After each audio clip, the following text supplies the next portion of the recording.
Learning how to read grain in wood isn't at all difficult, but if you don't take the time to do it, it can cause you problems in joining, planing, and other operations in woodworking. Joining is just one operation where you can get in trouble with grain direction. Virtually any machine with a spinning cutter needs to have the wood moved over in the right direction with the grain pointed in the right direction. On this board, it's easy to see the grain running downhill. With the board like this, the cutters can make nice slicing cuts across the bottom of it without lifting the grain.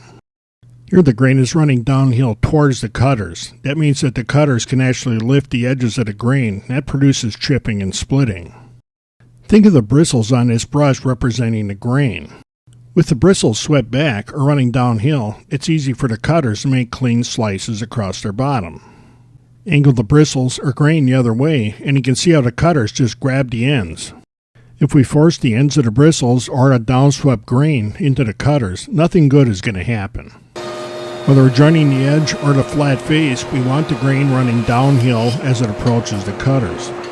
Sometimes the grain can appear to run parallel with the edges and not have a clear indication of which way you want to go. I've seen boards that apparently were cut from a tree near a limb or knot that appeared to have grain running uphill in both directions from that knot. In those cases, I'll try and choose the best grain direction and make a couple of cuts and see how the cut surface looks. If it's clean without chips, I'll continue on. I'm going to cut this board against the grain. I'm doing this on my Powermatic joiner that has a true bird helical head in it. One of the unexpected capabilities of this bird head is that I could actually cut against the grain.